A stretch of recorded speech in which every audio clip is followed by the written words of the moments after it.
Ako nga pala si Eric. Hindi ko tunay na pangalan. Nais ko lamang pong ibahagi sa inyo ang nakakapangilabot na karanasan ko kasama ang mga kaklase ko noon sa kolehiyo. Dito po kami nakatira sa isang bayan sa may Northern Mindanao. Hindi ko na lamang po babanggitin ang eksaktong lugar. Kasama ko noon si James at si Randy. Magkakaklase kami noon. Second year college na kami noong mga panahong yon. Dito nga ay nakilala namin sina Raymond at Berta. Magpinsan daw sila at mababait naman ang mga ito. Si Raymond ay laging kasama si Berta kahit saan, maging sa pagbubulakbol namin noon. Opo, madalas kaming magbulakbol. Hindi ko rin maintindihan pero iba ang saya namin kapag nagkakat kami ng klase, kahit naman alam naming mali yon. Heto na nga. Isang araw, malapit na ang sem break, nagkayayaan kaming magtungo sa isang lugar. Kasama ko rito sina James at Randy. Dito ay nagulat na lang kami noong biglang nagsabing sasama rin daw sina Raymond at Berta. Kaya hinayaan lang namin ang mga ito. Nagtataka lang talaga kami kasi ang alam ko uuwi sila sa kanilang tahanan sapagkat malayo pa ang uuwian nila. Pero hindi ko na lamang pinansin pa yon at hinayaan na lang namin silang makasama sa amin. Pero noong naroon na kami sa aming destinasyon, biglang nagsalita si Berta rito. Kung gusto nyo, dumuan muna tayo sa bahay namin. Di ba Raymond, may daan dyan papunta sa bahay? Saktong-sakto, pista na bukas. Wika ni Berta. Oo nga pala, alam ko ang daan na to. Malapit na nga ito sa atin, Berta. Anong mga classmates? Gusto niyo bang makarating sa aming baryo? Masarap doon, lalo na kapag pista. Pag-aalok naman ni Raymond. Aba, mukhang masaya nga yun ah. Matagal pa naman ang sem break natin kaya ano pang hinihintay natin? Sama na tayo sa kanila. Masayang tugon naman ni James. Dito nga ay hindi na kami tumanggi pa. Total ay mababait naman ang magpinsan na yon, kaya kami ay napapayag nila na ganoon na lamang. May araw pa noon, siguro ay nasa alas 9 pa lamang ng umaga, kaya nag-umpisa na kaming magtungo sa kanila. Bali sumakay kami ng bus noon. Akala ko nga ay malapit lang talaga, pero nag-bus pa kami. Kaso tama naman ang sinabi nila na nasa 20 minuto lamang daw kung bus kami o yung bus ang sasakyan. Wala daw kasing jeep sa kanila. Kung tricycle naman daw, mapapamahal naman daw kami. Kaya noong bumaba na kami ng bus, iniisip ko noon na malapit na lang kami sa kanilang baryo. Ngunit maglalakad pa raw kami ng ilang sandali. Hindi na naman sila nagsabi ng totoo. Nasa 3 oras na kaming naglalakad bago namin marating ang kanilang baryo. Hingal na kami nila James at Randy noon. Pero ang magpinsan, para bang wala lang sa kanila. Iniisip ko nga noon na baka sanay na lang talaga silang maglakad ng ganoong kalayo o ng ganoong kahaba. Pero nakakapagtaka naman, yung baryo na pinuntahan namin, yung tinutukoy nilang baryo nila, napakaliblib na talaga. Hindi mo aakalain na mayroon palang baryo rito. Puro kasi puno at yung kalsada na aming dinaraanan, parang isang masukal na kagubatan. Tapos yung daan niya parang kailan lamang nadaanan ng tao. Marami pa kasing mga damo-damo sa mismong kalsada na lupa. Ibig sabihin, wala talagang dumaraan dito. Noong makarating nga kami sa lugar nila, nakita ko ang mukha ni James at Randy. Tila ba kinakabahan ng dalawa. Kaya pinalakas ko na lamang ang loob nila. Sabi ko sa kanila, mukhang masaya rito. Malayo sa polusyon, pero ang totoo, kinukutuban na ako ng hindi maganda. Hanggang sa nagsalita na si Raymond. O mga classmate, narito na tayo sa baryo namin. Pagpasensyahan nyo na lamang kasi may kahirapan lang talaga kami rito.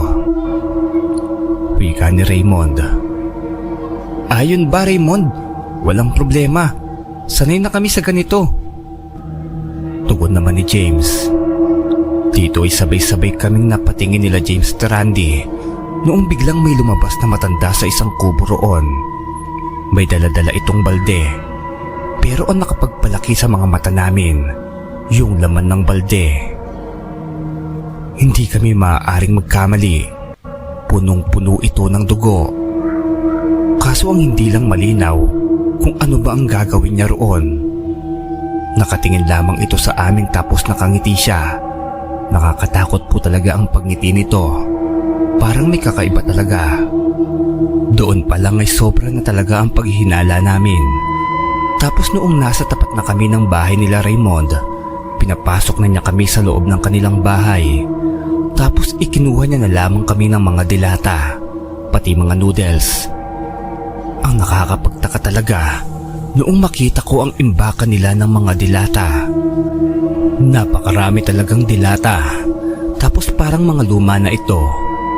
Ang sabi pa ni Randy, mukhang hindi raw talaga sila kumakain ng dilata doon kasi sobrang luma na nga ang mga ito. Mukhang ilang taon na doon. Kaya noong binasa namin ang expiration ng mga dilata, nagulat kami noong nasa 7 taon na ang mga ito. Kaya hindi na namin binuksan. Siguradong bulok na ang loob noon. O kung hindi man, baka sumakit pa ang tiyan namin doon. Mabuti na lang at may baon kaming tinapay noong mga oras na yon. Yun ang kinain namin. Sinabi na lang namin sa isa't isa na hintayin na lamang namin ang pista upang doon na lang kami bumawi ng kakainin. Pero nagulat kami noong biglang may nagsalita sa labas, sa may bintana. May tumungaw ditong lalaki. Halos kaedad lang namin ito. Ang pagkakasingit niya sa usapan namin. Kung ako sa inyo, aalis na ako rito sa lugar na to. Hindi nyo alam ang pinasok nyo. Wika ng lalaki na hindi na nagsalita pang muli at umalis na lamang kaagad. Doon na nga kami mas lalo pang kinabahan, lalo na nang dumating si Berta. May dala-dala naman itong sinabawan. Hindi ko lang malaman kung anong klase ba ng karne yon. Pero mukhang baka ito kasi maitim yung karne.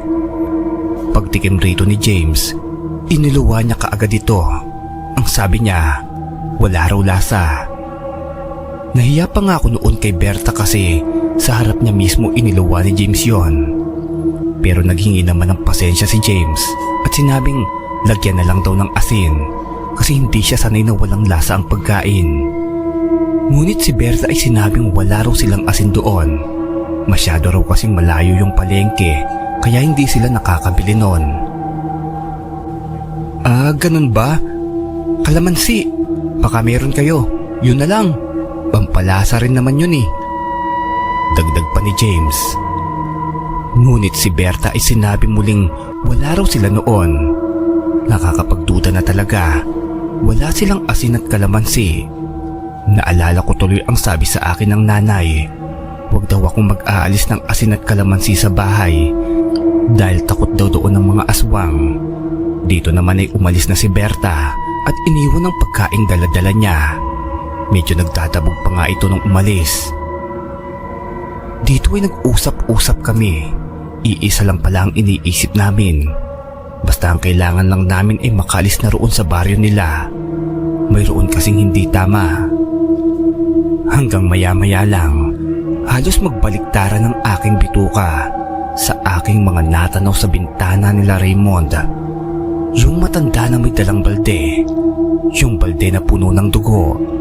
Nakita kong isa-isang baso ang isinasalok niya rito. Tapos may mga nakapila doon. Kitang-kita ko na bawat abot niya sa baso na may dugo, iniinom ka agad noong makakatanggap nito. Agad kong itinuro yun kay James at Randy. Nagsusuka naman ang dalawa sa kanilang nasaksihan. Hindi na namin alam ang aming gagawin. Gusto na naming makaalis. Pero paano kami makakaalis rito? Nasa labas sina Berta at Raymond. Kailangan naming makaisip ng dahilan.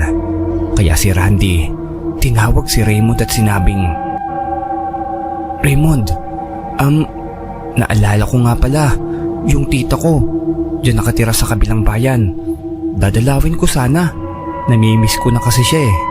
babalik na lang ako bukas rito. Bukas pa naman ang pista, di ba? Ay naku Randy, baka abutan ka na ng dilim. Delikado. Bukas ka na lang umuwi sa tita mo.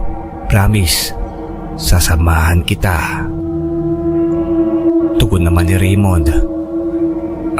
Pasensya na Raymond kasi ngayon ko siya namimiss. Baka kung ano ang mangyari sa akin kapag hindi ko nabigay ang gusto ko. Alam mo na, may sakit ako sa puso. Baka damdamin ko to at ito pang dahilan ng pagkawala ko. Palusot pa ni Randy. Nakita nga namin sa mga mata ni Raymond na naiinis na ito, lalo na noong kumatong pa kami. Oo nga Raymond, may sakit nga pala sa puso yang si Randy. Payagan mo na. Sige, sasamahan lang namin siya para siguradong babalik bukas yan. Dagdag ko pa rito. Bahala na nga kayo sa buhay nyo. Basta siguraduhin yung babalik kayo bukas ha. Paggalit na wika ni Raymond. Wala nang ano-ano, kumaripos na kami ng takbo. Kahit alam naman namin na wala talagang tita roon si Randy. Gusto lang talaga naming makaalis sa baryong yon. Ngunit hindi pa kami nakakalayo. May nakita na naman kaming ganoong senaryo. Yung may nakapila na naghihingi ng dugo.